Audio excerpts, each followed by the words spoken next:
Oh, shit. Fucking chiropractor. All right. I'm hoping that this mic does not fall in the midst of doing this. We gotta get our equipment updated. Oh shit. There we go. Okay. Actually, I'm not gonna do this. I'm not gonna put us through this. I'm gonna hold the mic. We very close to the end of this book, so the book shouldn't be like blowing or nothing too much. I think I can keep the book open and also hold the mic. I don't think that's too much to ask. Okay, so we have not done our Rockford reading segment in a week since the shooting that took place outside of the Winnebago County Justice Center. And so for anybody who may be new to the page and just beginning to keep up with the May 30th Alliance, I will sort of detail what we do for the Rockford reading segment and what it entails. For the Rockford reading segment, a member of the May 30th Alliance reads a piece of literature, which is the In Defense of Looting by Vicky Osterwile that we are reading now. And while reading the literature, the member of the May 30th Alliance cross-references how the information in the literature correlates to the issues of the struggle to end police terrorism, mass incarceration, and racial injustice that we are waging in Rockford, Illinois right now. We compare and contrast the ideology and the tactics and the issues that are being brought forth. So we are reading In Defense of Looting. We are on the final chapter before the epilogue in this book, and this book has been taking us through the beginnings and the inception of the country of United States of America, and speaking about how looting and uprisings and rioting have been something that have been central in that were central in the creating of the country and have been central in altering the manner of the society in which we live in this country. And so we are now on chapter 9, the Inhumanity of Looters. We have went through from the early 1700s into 1600s all the way coming up now to the end of the 70s, early 80s, I believe, is what will be covered in this chapter, in chapter 9. We have spoken about how in the early chapters, how the British or the people who were in the colonies use looting and rioting to get them establish an independent country free of British reign. The Boston Tea Party is one of the notorious events that are told in history and is celebrated by America. That would be an act of looting. That would be an act of rioting. And again, that this is a political action that is chosen. The same way that electoral politics and voting is a political action. The same way that protesting and marching is a political action. There is historical reference that explains how looting and rioting are these same type of political actions.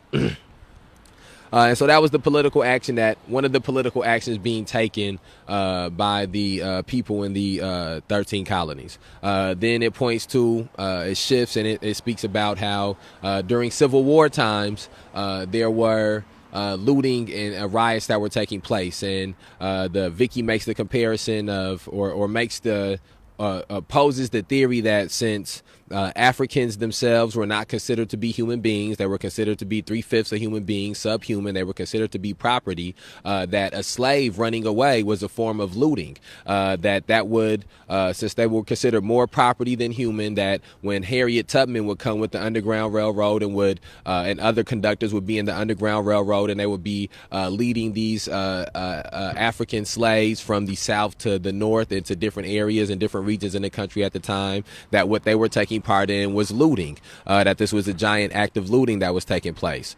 And so, again, it is speaking to the historical precedents that looting has had in the society and how it has been a historical political action. Again, she articulates this much better than I'm doing here and summing it up, but I'm just trying to move us towards this end of this chapter here. Give some backstory for anybody who may be just reading this along with this chapter with us as well. And then after the Civil War times, Vicky pivoted to speaking about white rioting and white looting, speaking about the times in history in which white people as a whole use rioting and looting as political actions, and how that usually those were done for white supremacist means, for white nationalist means, how when black people attempted to integrate into schools or integrated into homes, that there would be rioting that would take place, that there would be looting of, one of the most famous incidents is in Tulsa, Oklahoma. They spoke about how before Tulsa was went into flames and white people went and committed the acts that they committed there, that it was a black man who was about to be lynched and hung for a crime that the black community knew he did not commit. And so instead of allowing the police and the sheriff in Tulsa to lynch this black man, the black people in Tulsa went and got him out of the jail and stopped him from being lynched. And it was the action that they took in stopping that led to the white people in Tulsa then coming into the black community in Tulsa and shooting and enacting violence. And how they spoke in here specifically how the black community in Tulsa did not lay down to that violence, how they combated that violence, and how that is a narrative that is not often spoken about or not often talked about, and the importance of also speaking on the narrative of the fighting back against the violence that took place from the white community. And one of the things that has been a commonality in this is speaking about the struggle against state-sanctioned violence, the struggle against some of these evils that people have went, and the importance of making sure we illustrate how people who have been marginalized have struggled, and we don't do make the mistake of painting them as victims, because that also helps the institution. It helps the institution whenever you don't tell the story fully and how it actually happened. It goes to perpetuate the narratives that the institution is propagandizing. And so when you don't tell the story of the violence that has occurred in America surrounding white supremacy and white nationalism, you do a disservice to the people who felt that violence, and you do a disservice to getting our community and our society in a place where that violence is happening less. But you also do a disservice when you victimize and over victimize, and you make it seem as if these people were only victims and they never fought back. They never struggled back, because then you paint because then it does the job of making generations that come in the future feel as if they can't fight back, or if historically that the people that they come from have never fought back. And so we have to do the work of making sure we tell the full truth. And I believe that that's one of the things that Vicky is pointing out heavily in here. Again, not only is it just race that is pointed out for some of these civil uprisings, but Vicky also does the job of speaking in the chapter Looted Bread and Stolen Labor about labor uprisings that happened in this country that got us to the point of having the unions having the power that they have now. And so all of these different things are to say that these are all the different chapters that we have sort of went through. And so I would encourage people to please go and read this book. It is very informative, and it gives us another side of the American history. And I believe that is one of the things that's important for us to do, is to get a full scope of exactly how we got to this place. Okay. So let's start this off. We're on chapter 9, The Inhumanity of Looters. Bottom of page 219.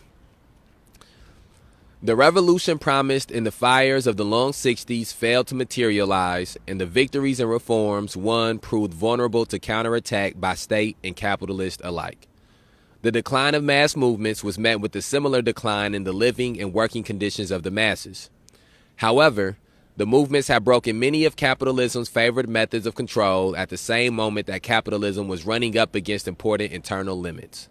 So capital, responding to its own internal crises and the crises caused by the decade of upheaval, changed tack while doing everything it could to co-opt, defang, slander, and bury once and for all the protagonists of that upheaval.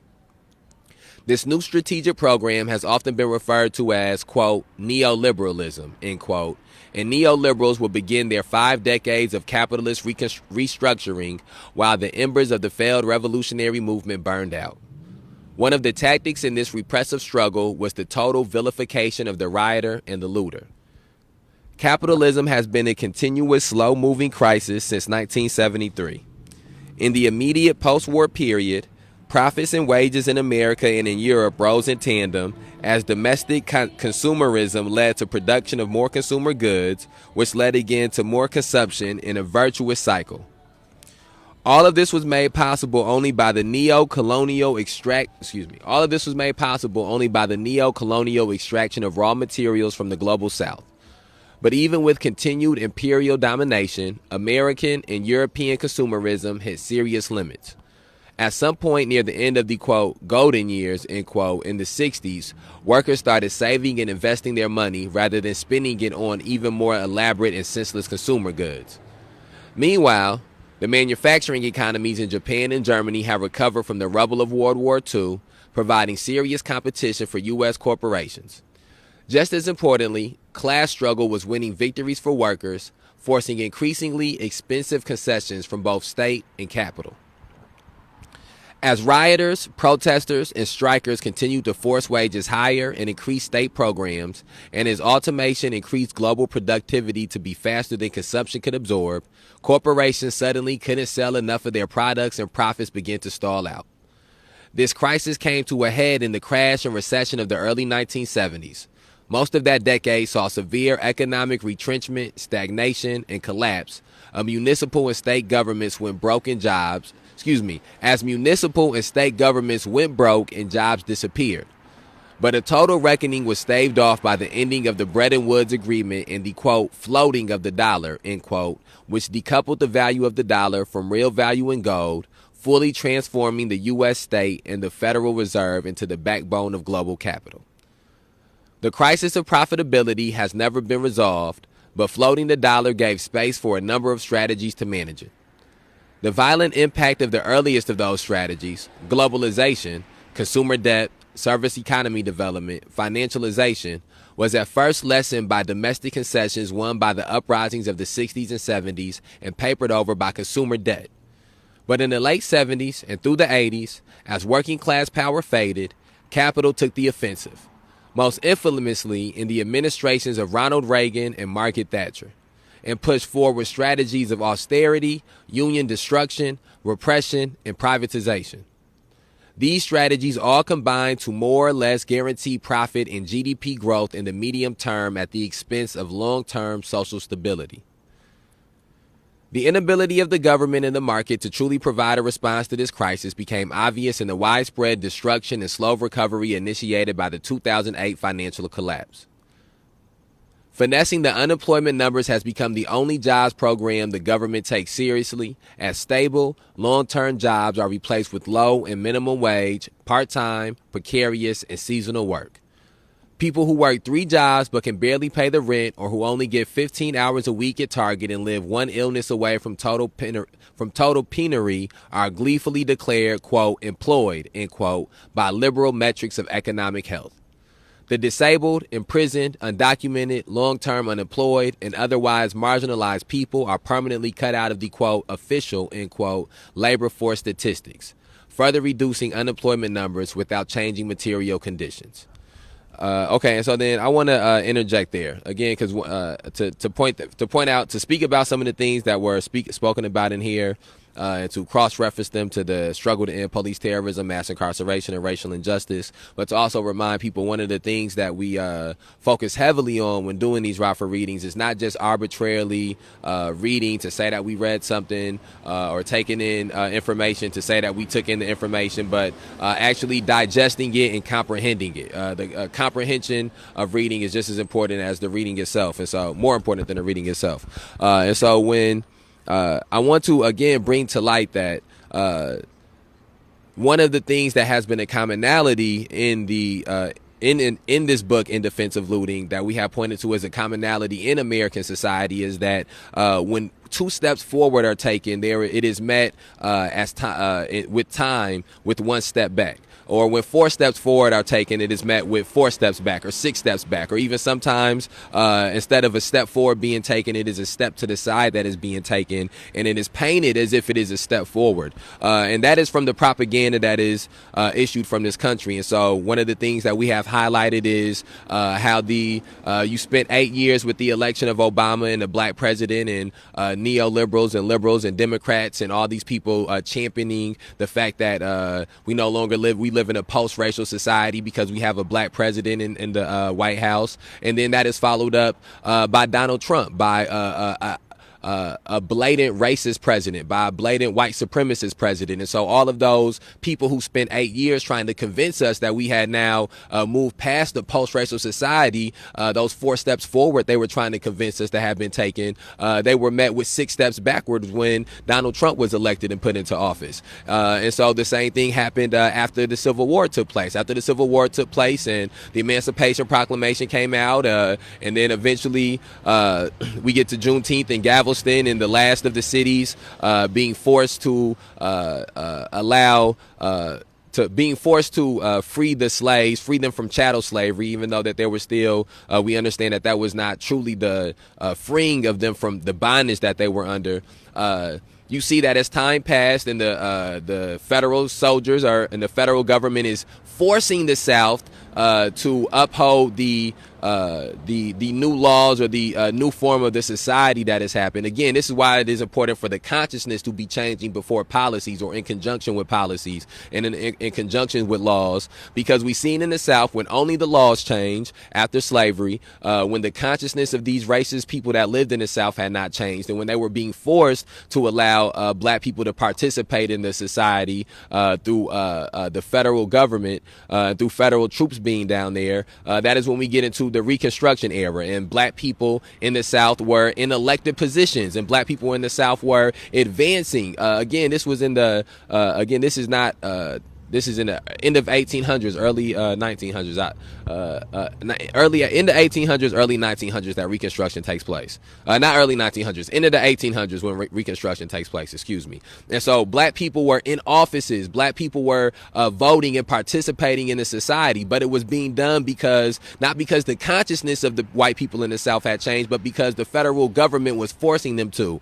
And so that was a form of, let's say that's a form of 4 steps forward being taken. But then you've seen that the Republicans and the Democrats struck a deal for the Democrats to be able to win, who would be in the White House, who would become the next president. And in conjunction of doing that, the Republicans would remove the troops that were in the South. And so the North essentially would get the president that they wanted. And in the North getting the president they wanted, they agreed that they would allow the troops to leave the South. And so the white people could then return to the type of racism that they wanted to implement. And so those 4 steps forward that were perceived to be taken in Reconstruction in the end of the 1800s was met by 8 steps back in the early 1900s when the Ku Klux Klan emerged and had a stronger presence, when the White Citizens Council emerged and had a stronger presence, when Jim Crow would be created and would become to be established, and lynchings would become something that were happening at an egregious and at great rates. And so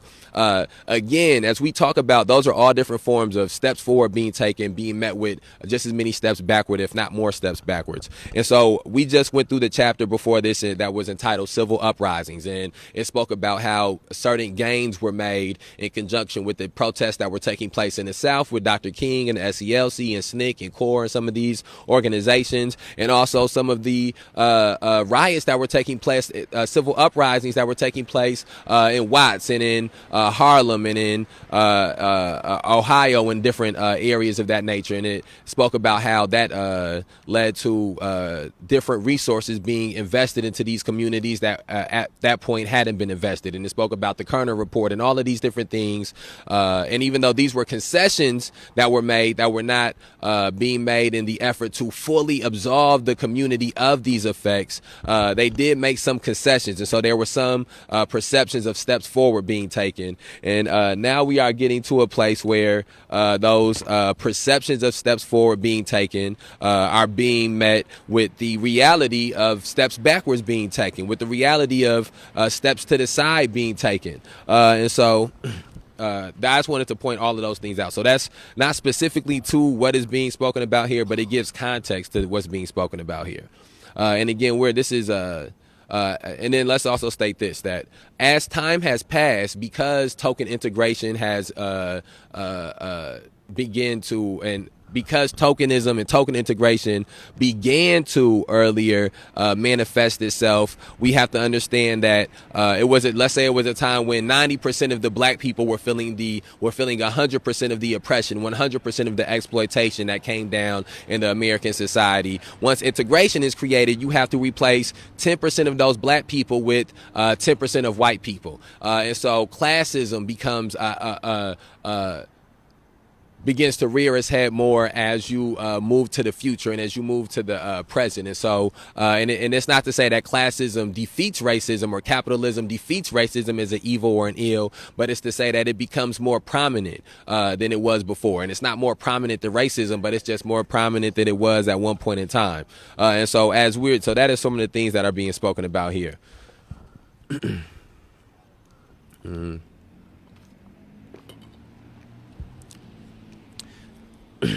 The official poverty threshold is similarly kept absurdly low, not tracking changes in cost of education, health care, rent, or debt levels to hide the fact that some 30% of Americans live in poverty, while another 20% have a higher income but are only 3 months of unemployment away from total poverty.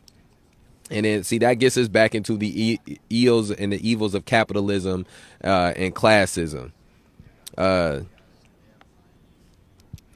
Misery spreads everywhere while politicians, economists, and the media gaslight the population with reports of recovery and economic strength. Wealth concentrates in an increasingly small and increasingly rich capitalist class. At the time of this writing, it seems the dam has finally broken on this strategy, as the shock of the coronavirus shutdown has popped the fragile bubbles resting atop 5 decades of debt and logistic schemes and created unimaginable unemployment alongside mass death.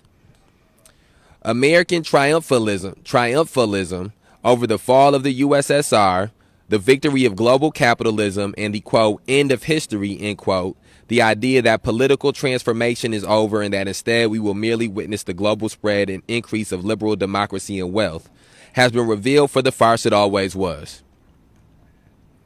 In truth, capitalism is gorging itself on the planet, destroying the earth in a horrific ecological crisis that, rather than attempt to solve, it merely schemes to profit off of even further. It is also killing off the nation state, the main form of political power it has relied on over the last century and a half. Governmental bodies such as the EU and concepts such as, quote, global cities, end quote, are testament to the fact that capitalism requires openness to a total system of global flows more than it does the development of profits through social spending and trade imbalances. Rather than a world of harmonious, liberal, democratic nations, capitalism instead seems to be headed for a proliferation of high-tech, authoritarian city-states that compete for resources against the backdrop of migration, employment, pandemic, and starvation crises, and widespread hinterlands full of populations made surplus by automation and ecological collapse. But this era of general crisis that began in the 70s did not see a proliferation of mass movements in the United States. Instead, a wave of revolutionary fervor faded and fell to repression.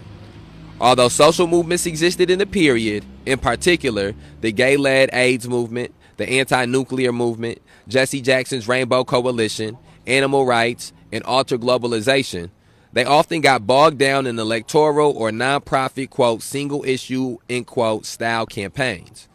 And though instances of anti-white supremacist rioting and looting took place, most significantly in LA in 1992, but anti-police riots popped up every few years throughout the period, they mostly failed to initiate a cycle of social transformation. Without a broader movement context, rioters increasingly appeared as simple pariahs.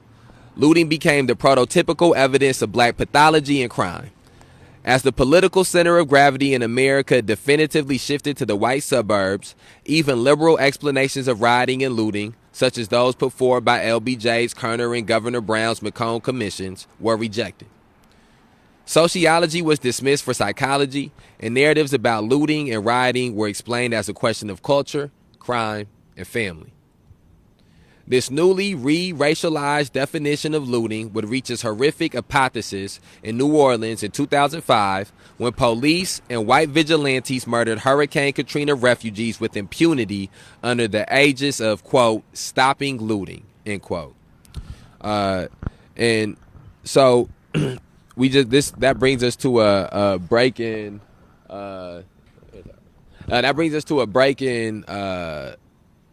in defense of looting 222.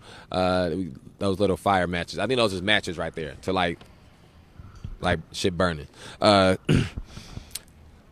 I do want to point out how something about these last couple of portions that were written in this when it speaks here about the anti-police riots popping up every few years throughout the period, but it not leading to social change and social transformation. I do believe that is one of the things that, as we have seen, it is incumbent upon the community that these things take place in to build from these riots, to build from these uprisings, and we have seen all the different ways that these institutions try to decentivize people from building from these uprisings and building from these riots, whether it be through state-sanctioned violence or whether it be through imprisoning or criminalizing or stigmatizing people.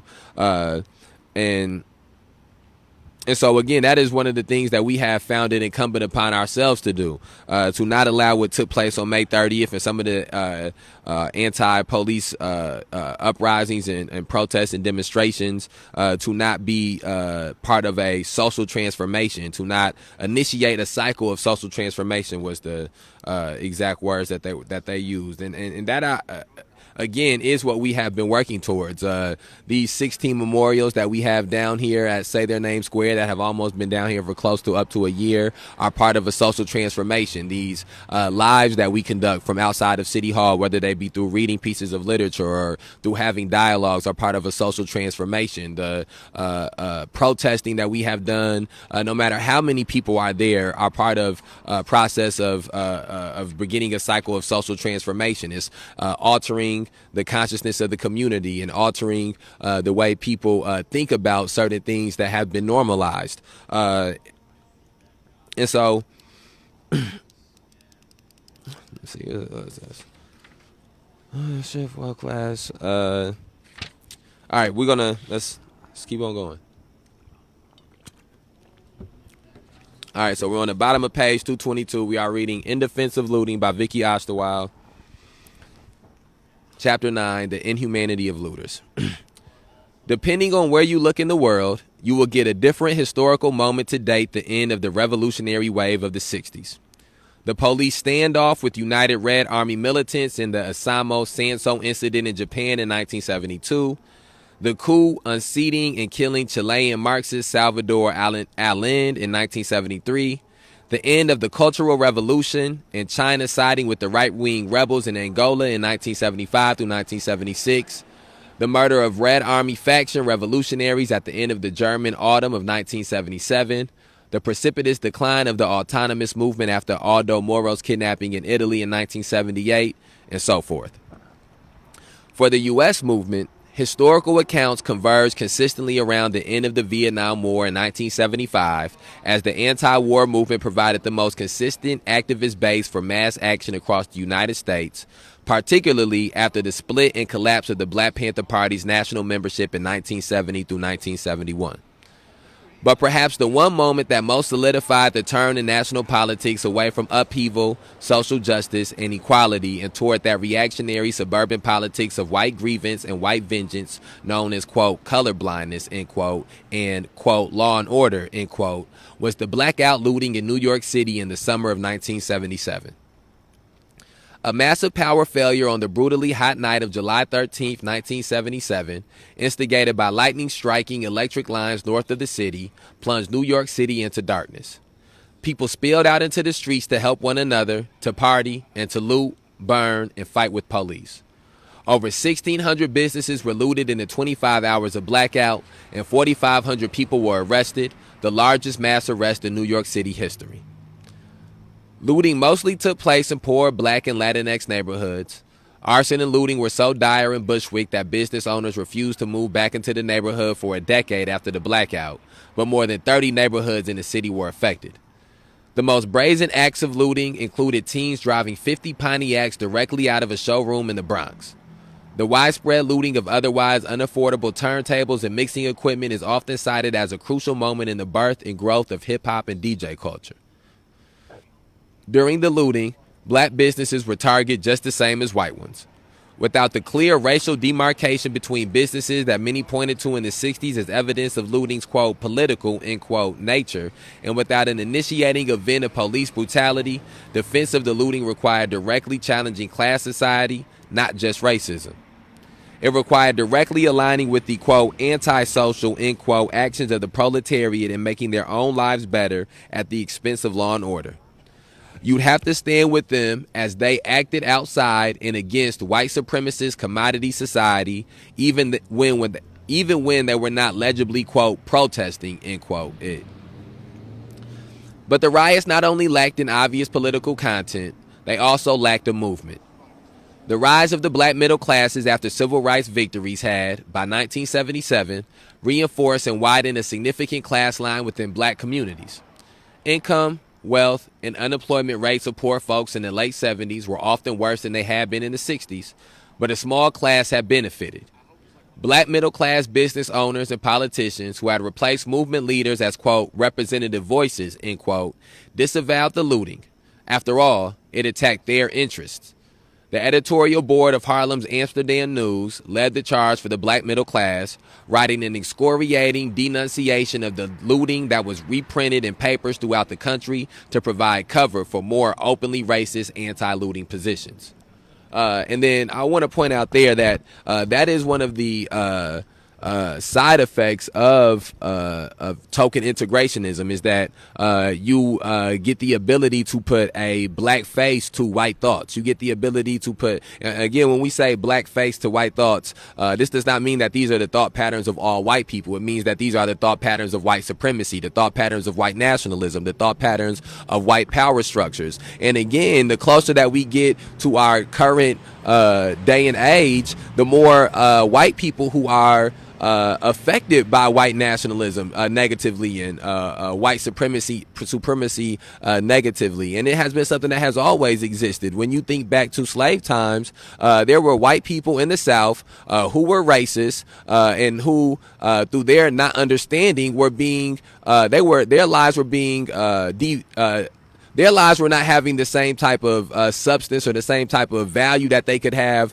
because of slavery, because since there were people who could own slaves and who could have these slaves breed, basically, and have more children and continue to have more slaves and have a bigger labor force, they didn't have to pay equitable or they didn't have to pay equal wages or proper wages to the poor white people that lived in the South. And so the poor white people that lived in the South were in a position in which they couldn't even get the money that they deserved for the work that they were doing, because the richest of the rich capitalists that were in the South were able to have free labor, and that was one of the things that helped to perpetuate capitalism and helped to perpetuate racism. But it is understanding, but it's not until you have a more critical conversation about the racism and about white supremacy and white nationalism and slavery that you can get to the point of being able to understand where white people themselves have been negatively affected by white supremacy and white nationalism. And so as you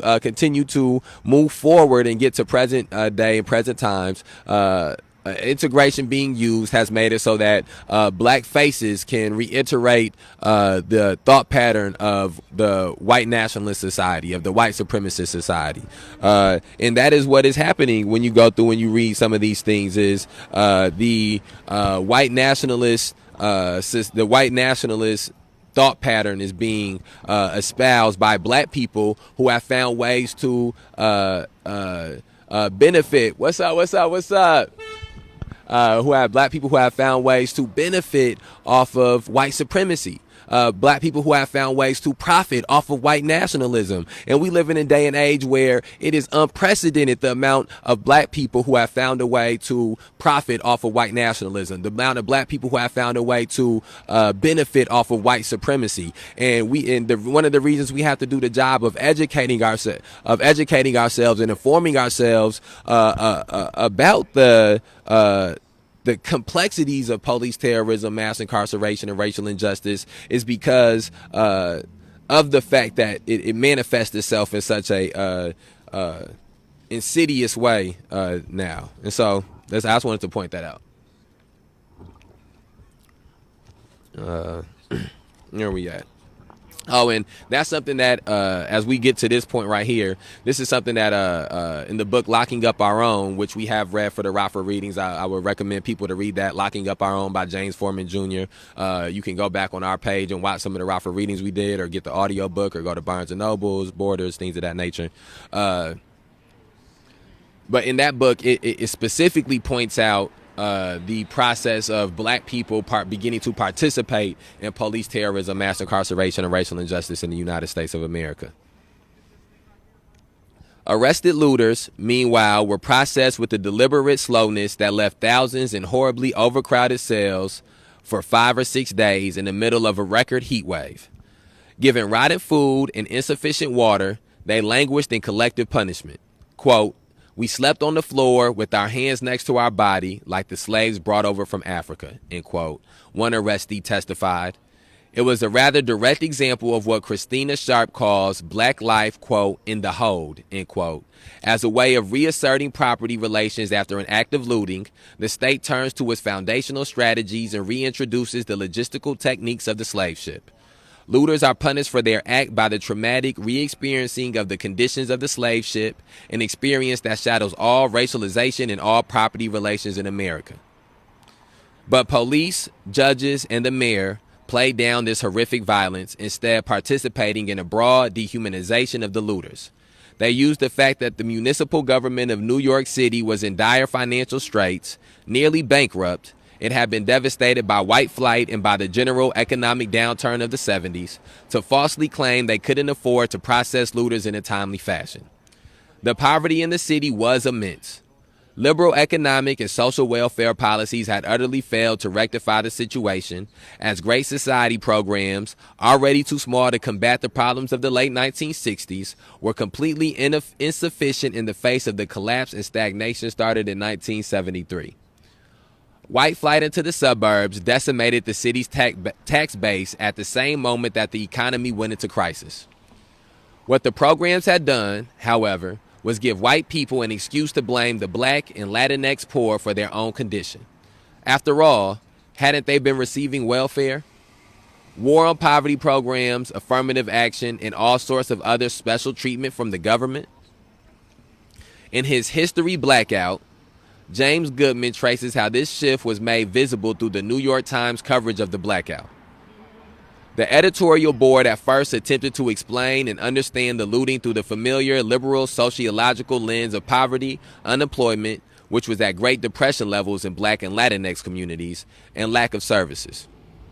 But white subscribers, many of them now living far outside the city, wrote in by the thousands, objecting, calling the looters, quote, animals, end quote, and, quote, parasites, end quote. Such, quote, debates, end quote, happened in media across the country, and it was the white suburban voice, which included not only the newspapers and TV stations, owners, and editorial boards, but also the majority of paying customers, that won out. The looting, white people insisted, was not about poverty. After all, weren't they living high on their welfare checks? But about the degradation of morals and a culture of lawlessness, laziness, and entitlement.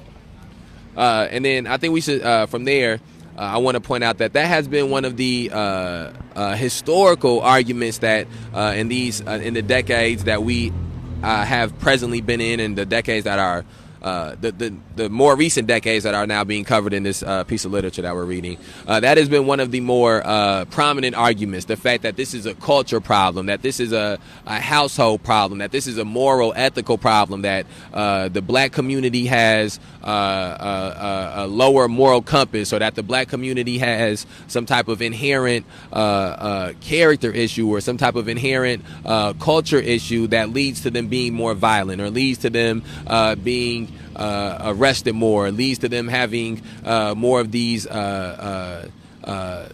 effects manifesting themselves in their communities. But the truth of the matter is that, again, these are all things that can be traced back to the root issues of racism in this society. And it is through capitalism and classism that has been muddied up, and that people have not been able to trace those things back as easily. But that is what we have to do the job of doing. We have to be able to articulate how it is policies, not culture, that makes it so that violence manifests itself the way that it does in the south side of Chicago, or violence manifests itself the way that it does on the west side of Rockford. That it is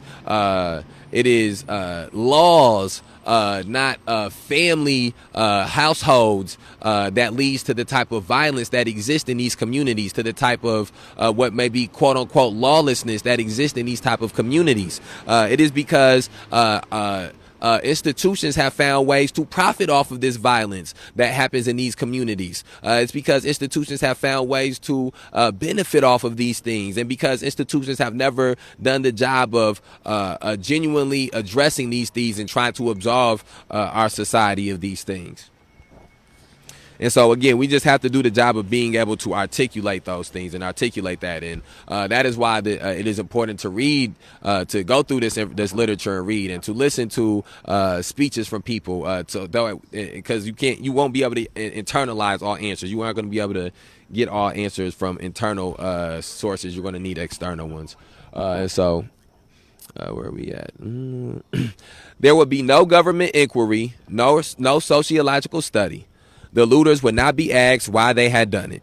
The mayor, Democrat Abraham Beam, lost the mayoral primaries that fall to conservative Ed Koch, in large part as a result of the blackout rioting.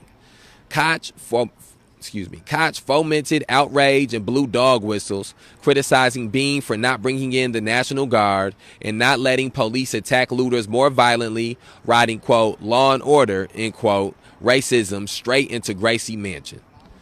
The widespread dehumanization of looters and arsonists, of criminals, in the aftermath of the blackout helped consolidate the new white supremacist politics of, quote, colorblind, end quote, mass incarceration, precarity, poverty, and police murder. What up? Looting became an excellent symbol for this new form of the old racial policies. It can easily be pointed to as a form of the, quote, shamelessness, end quote, of criminals. Taking place during mass unrest, it can be treated as representative or reflective of a black cultural or social attitude, as well as a general societal breakdown of law and order that requires more authoritarian politics to, quote, renew, end quote, the country. Meanwhile, looting submerged history as a racialized relationship to poverty is safely evoked without directly using, quote, racist, end quote, language. Quote, looter, end quote, becomes a perfect colorblind dog whistle. This is why on whitehouse.gov, Donald Trump's administration could write on their special, quote, standing up for our law enforcement community, end quote, page, quote, our job is not to make life more comfortable for the rioter, the looter, or the violent disruptor. Our job is to make life more comfortable for parents who want their kids to be able to walk the street safely, or the senior citizen waiting for a bus, end quote. The, quote, rioter, end quote, and, quote, looter, end quote, is summoned as an innate enemy of the government and of the people, of, quote, us, end quote. What about the black parents who just wanted their kids, like Michael Brown, end quote, to be able to walk the street safely, end quote? Black mothers and fathers are here purposely excluded from the body politic, and yet the government hasn't directly used any racialized language. Anti-rioting is one of the major ways etho-nationalist power talks about its work of racist oppression. By the time a massive uprising broke out in Miami in May 1980, in response to the acquittal of 4 police officers who had murdered Arthur McDuffie after he ran a red light, these notions were firmly in place. The uprising is little remembered now outside of Miami, but it was larger by many metrics than Watts. More than 4,000 police and National Guard were deployed, and they were joined by white vigilantes. Together they killed 14 people, while 4 people were killed by rioters. $100 million in property was looted and destroyed. But the Miami uprising was not analyzed or discussed as the riots of the 60s were in terms of inequality and racism. Instead, the Miami uprising was understood and analyzed through the subtly different, quote, colorblind, end quote, lens of, quote, racial tensions, end quote, which implies that white people having racist feelings and black people experiencing the effects of racism are equivalent. Liberal commentators' lines shifted, replacing unemployment and poverty with concepts like, quote, hopelessness, end quote, and, quote, despair, end quote. It's not that affect and emotion are politically unimportant, quite the opposite. Anger, rage, and mourning are all crucial motivations of people rising up. Rather, liberal explanations of riots as caused by, quote, property, end quote, are just as lacking and ahistorical as neoliberal evocations of, quote, despair, end quote. But the turn to moral and psychological explanations for unrest marks a transition to a frame that de-emphasizes systems and structures in favor of individual responsibility, family values, and, quote, culture, end quote. The Miami uprising barely made the national news, and it was quickly erased from the historical memory of the era. President Jimmy Carter, facing a primary challenge from Ted Kennedy, was campaigning on a promise of stability and competence. He ignored the Miami riots. His administration hardly mentioned them. As historian Manning Marable records, quote, the Miami Rebellion was the first major racial uprising in 12 years, yet it failed to make the front pages of white America's 2 prestige news weeklies, Time and Newsweek. The white people of the country didn't want to talk about Miami, and the memory of the massive revolt was quickly buried under the... Oh, that's not somebody honking.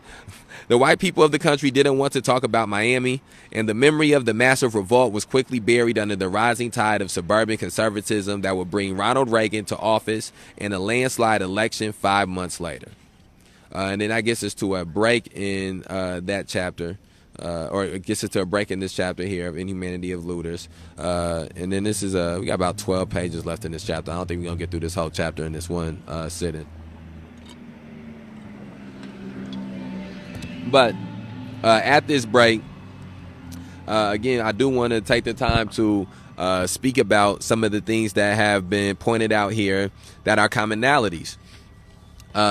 Now, again, they point out how Jimmy Carter completely ignores these uprisings that took place in Miami, even though the news itself also completely ignores these uprisings that took place in Miami. And we have seen how that is a tactic that has been used here.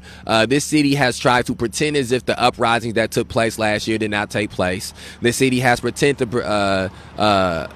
done its best to pretend like the macro aggressions of police terrorism, mass incarceration, and racial injustice that have happened in the past year and a half have not taken place, because one of the instruments that are used by these institutions is sweeping something underneath the rug, is the washing away of the blood that is metaphorically, symbolically on their hands.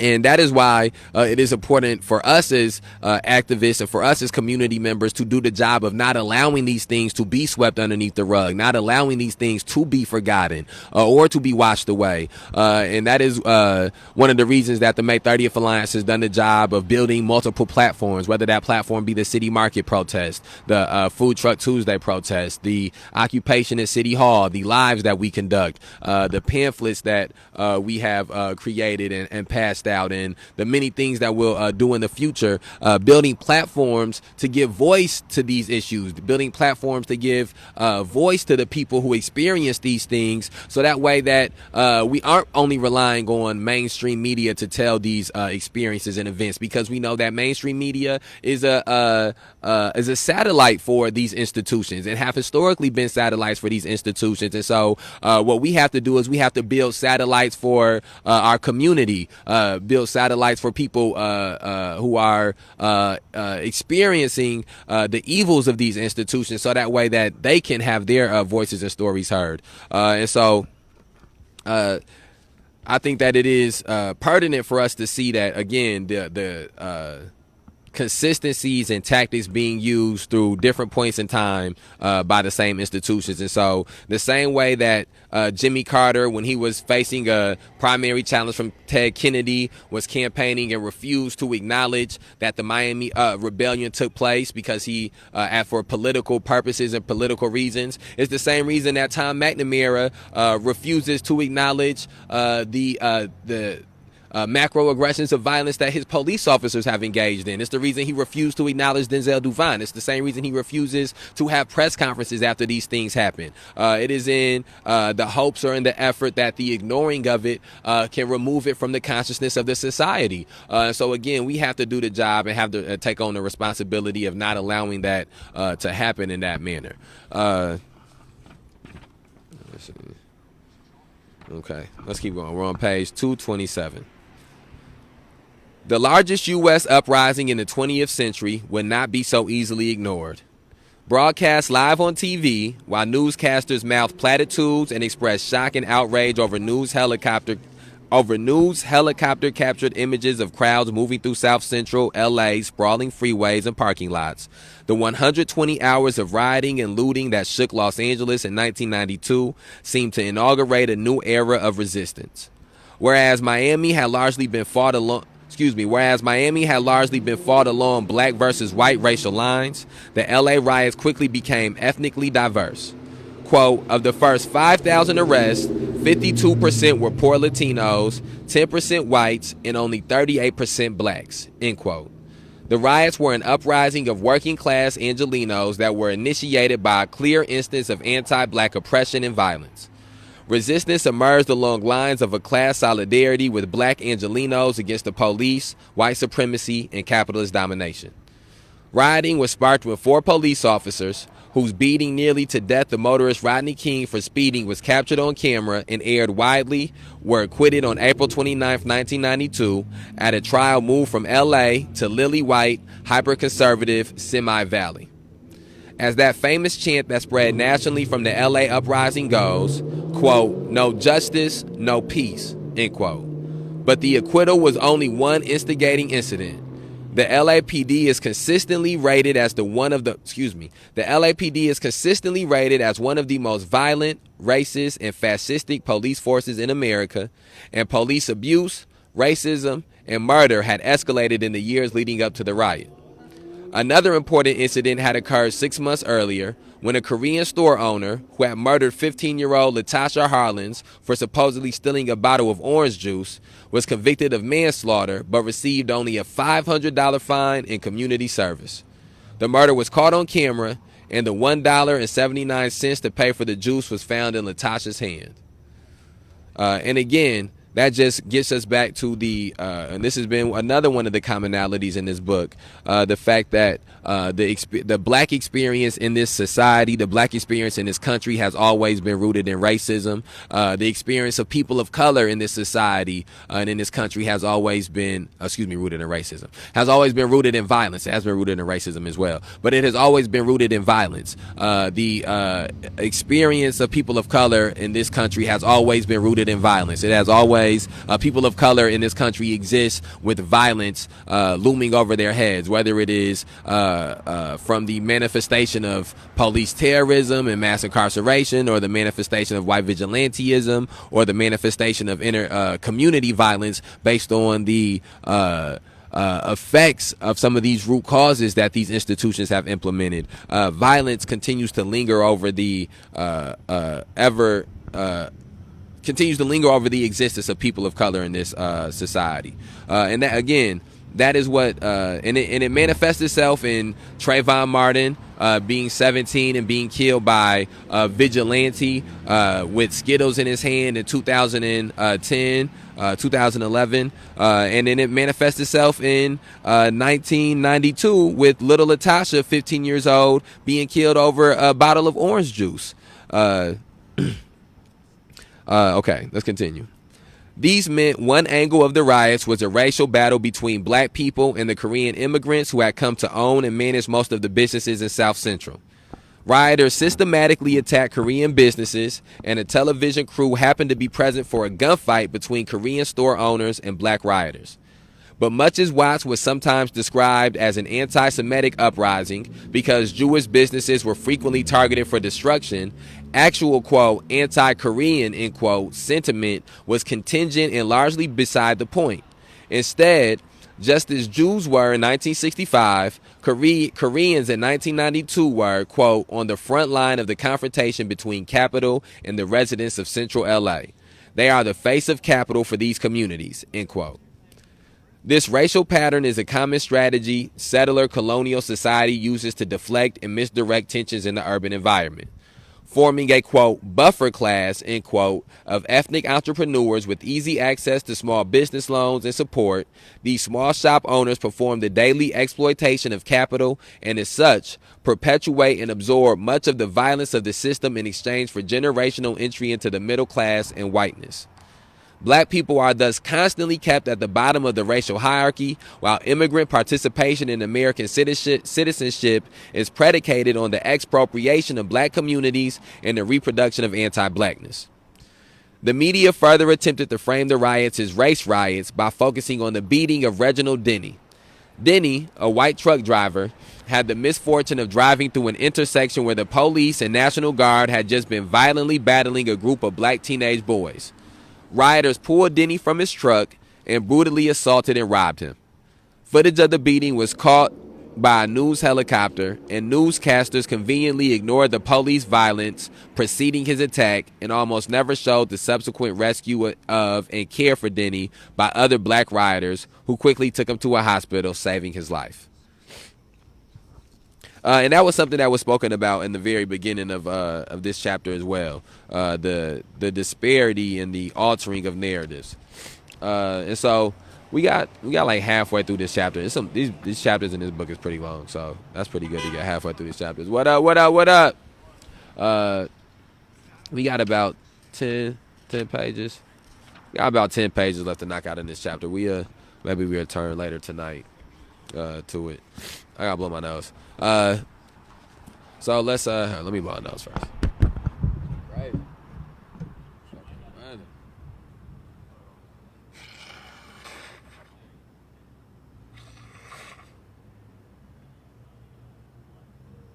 This is crazy.